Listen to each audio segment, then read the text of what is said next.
So folks, just wanted to chat briefly today about a topic that's been coming up very regularly for me in the last couple of weeks, and that is how to deal with price as an objection in the sales process.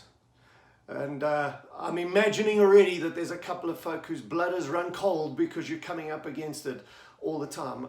You're too expensive. You're up against so-and-so, I can get it cheaper just down the road.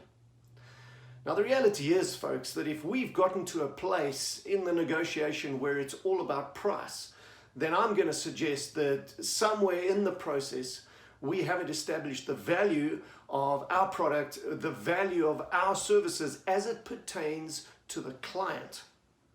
It's one thing for me as a salesperson to totally believe in me and be passionate about me and my after-sales service and my product, but if I'm not speaking the language of the client, if I've not connected with what is valuable to my client, I could be talking straight over their head.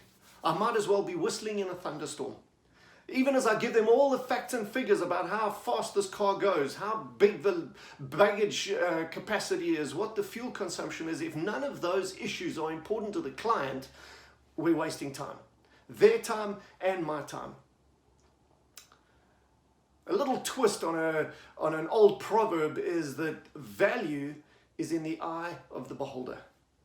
I'd like to suggest that no matter who's objecting to what, no matter what market pressures there are in our business, top salespeople are still selling a lot of business. Average people are still selling average business.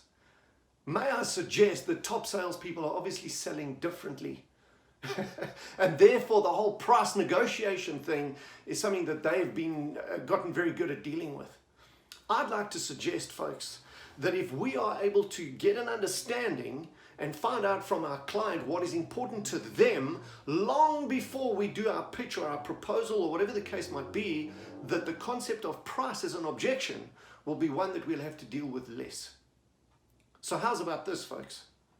Ask your client, what is important to you, sir? What is important to your ma'am? What is important to you, ma'am? In purchasing this product, whatever it might be, what are you looking for? What is important to you?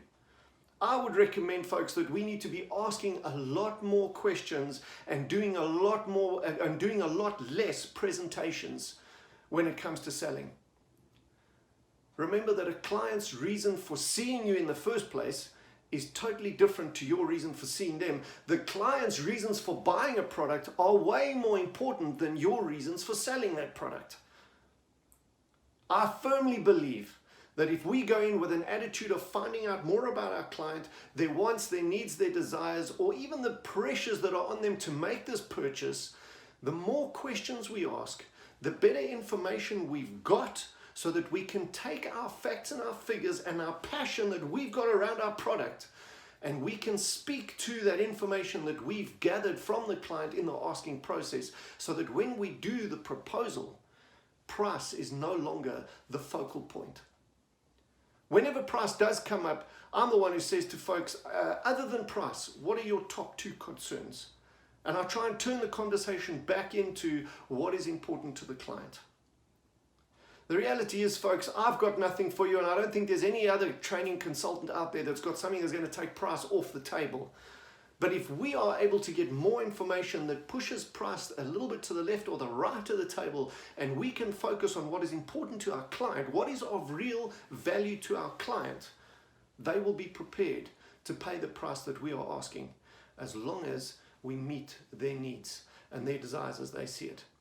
Hey man, totally behind you. Continue to sell. See you at the top. Go for it.